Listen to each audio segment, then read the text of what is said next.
दोस्तों साथियों, हमारे देश हमारे मुल्क की सबसे बड़ी दुनिया के अंदर जो पहचान है वो है अनेकता में एकता। हमारे देश में हमारे मुल्क में कई तरह की ज़बानें बोली जाती हैं और कई तरह के धर्म और मज़ाहिब पर अमल करने वाले लोग हैं, फिर भी हम अनेक हैं, अनेक होते हुए एक हैं, भारतवासी हैं।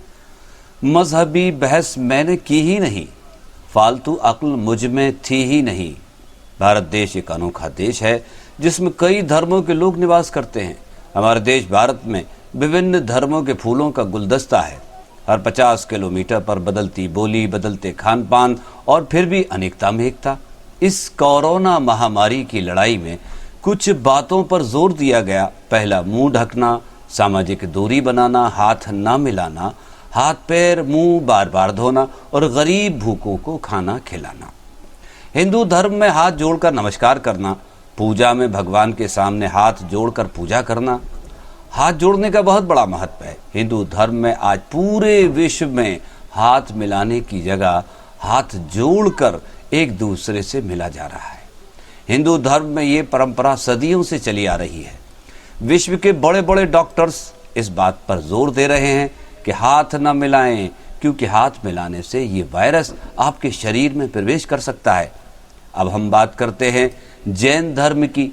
तो जैन धर्म के श्वेतांबर जैन मुंह पर कपड़ा पहनते हैं, जिसे मुंह पत्ती कहा जाता है।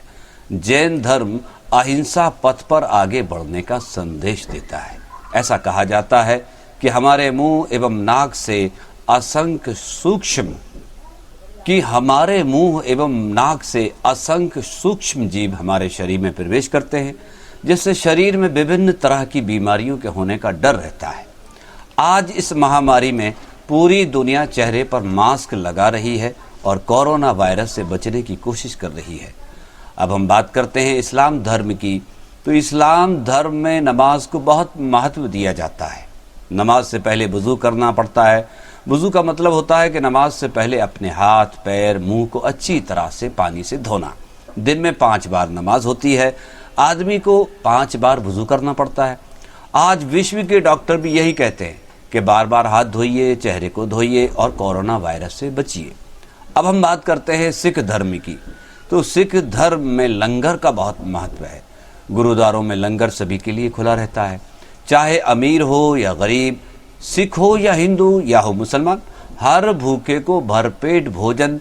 यही से सिद्धांत सिख धर्म का है, यही सिद्धांत है सिख धर्म का।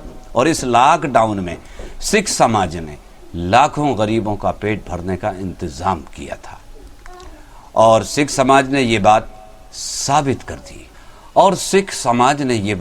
कर दी कि मानव सेवा, ख़ास तौर से गरीबों की सेवा, उच्चतम सेवा है। सिख महिलाएं एवं पुरुष सर पर पगड़ी बांधते हैं और आज इस कोरोना महामारी में सर को ढकना बहुत ज़रूरी है, क्योंकि बालों से वायरस का प्रवेश बहुत आसानी से हो जाता है। अब हम बात करते हैं ईसाई समाज की। अगर हम मदर टेरेसा के जीवन पर प्रकाश डालें तो उनका जीवन गरीब असहाय लोगों की मदद में गुजरा था। आज भारत में नर्सिंग स्टाफ में ईसाइयों की संख्या बहुत ज़्यादा है, बहुत अधिक है, जो दिन रात कोरोना पीड़ितों की सेवा में जुटे हुए हैं। मैं उन लोगों से ये सवाल करता हूँ जो अपने धर्म की तारीफ करते हैं और दूसरे धर्मों पर उंगलियां उठाते हैं। सब धर्म आला दर्जे के हैं। बात अलग ये है कि धर्मों को मानने वाले दोयम दर्जे के हैं, दोयम दर्जे के हो सकते हैं। हाँ, धर्म तो आला दर्जे के हैं। मैं तो यही कहूँगा कि सभी मज़हब मोहब्बत का हमें पैगाम देते हैं। धर्म के नाम पर तुम जहर मत फैलाओ। जो मज़हब जानते हैं दूसरों पर अपनी जान देते हैं, दूसरों पर कुर्बान होते हैं। मैं मोहम्मद जावेद खान, संपादक मेट्रो न्यूज़ के साथ मोहम्मद नसीम, आपके बीच।